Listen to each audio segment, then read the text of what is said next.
In this video here, we're going to take a look at how to install the quick lift arm unit.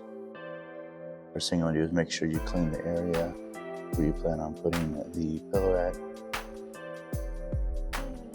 Then next thing you're going to do is you're going to mark out where you plan on positioning this here.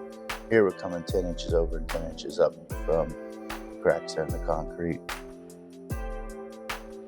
Once you have all your markings in place, then you're ready to install the pillar itself. You want to be sure to use a forklift and some rigging there to be able to move it into position. Once you have it into position, first thing you want to do is make sure that it's nice and plumb with the floor. Here's a time if it's really off that you could add some shims to it, but ultimately we'll be able to make the adjustment later on the top. Next, you want to find the first hole, drill that, and once you've drilled that hole out, be sure then to clean it of all debris before entering your anchor. It's important to get at least the first one in so everything stays in place. Then from there you can move on to your next hole, drilling each and every one of the holes. Again, being sure to clean out the debris from the holes, and then once that's taken place, then you can put the stud in for that hole there. Once you have them all in, then you can go around and tighten them each down one at a time, making sure it's secure to the floor. Next, you're going to be able to go up and make the adjustments so it's nice and level before you install the arm on top of it. There are these large studs on the top, these big black nuts. What I like to do is if I have a nice plumb floor, I'll create like a spacer in between each of these nuts. That way I have a little bit of adjustment up and down, make sure it's good and level. So I usually use about a 1/4 inch spacer. If the floor is not really that level, then I might go with like a 1/2 inch spacer.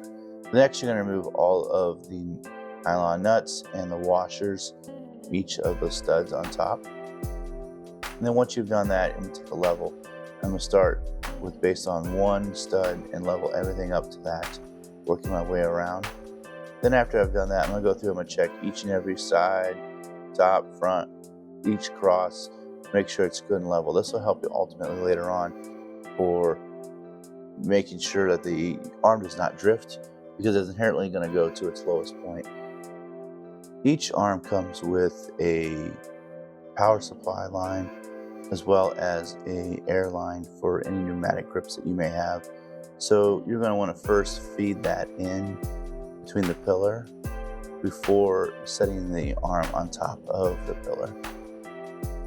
Then once you have those in, you're going to slowly lower the arm onto those 4 studs, making sure that they are all fed in properly. Then you're going to put your washers and your nylon nuts back on top and just get them kind of finger tight, because next what you're going to do is tighten them down. So you're going to get like a pipe wrench or a nut wrench to hold that black nut at the bottom while tightening each and every one of the nylon nuts on the top of the unit, making sure each and every one of them are properly tightened.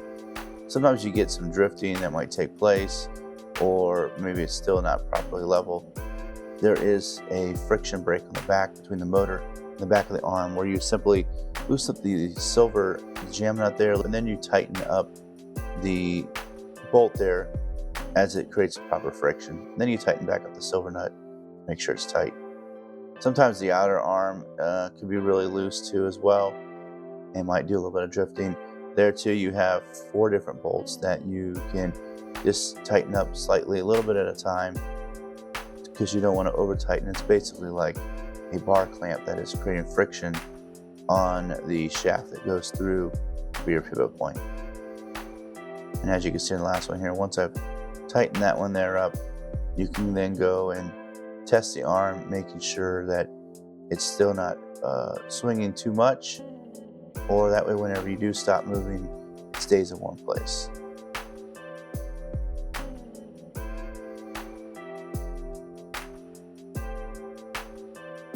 Once you've powered up the unit, you'll see a series of flashing lights that take place on the handle.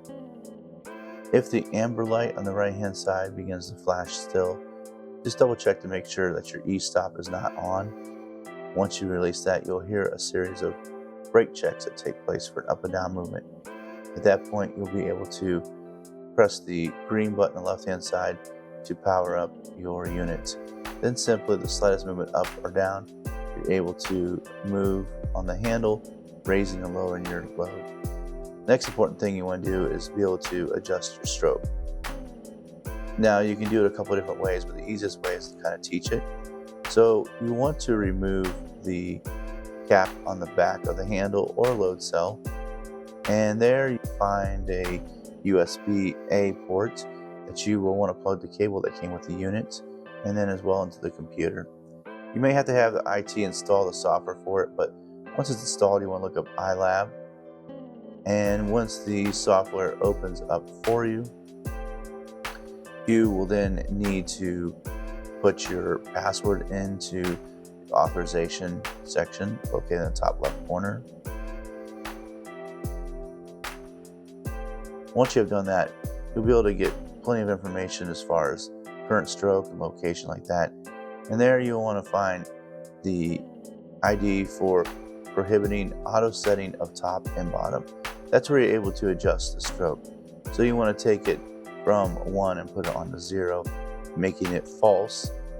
And then you want to then hold down the green button on the left-hand side for about 15 seconds. Once you've done that, then it'll begin to slowly flash, and then you can make a movement either up or down. It'll move super slow, so don't fight it, just let it go. And you want to move it to the top position, and once you reach the position that you want at your highest point that you would need to lift the product, you just press the button simply once, and then you move it down to its lowest position. Again, once you have got it all the way down the lowest position, at that point you can press the green button again, which then now has programmed the machine to know its top and its bottom location for stroke.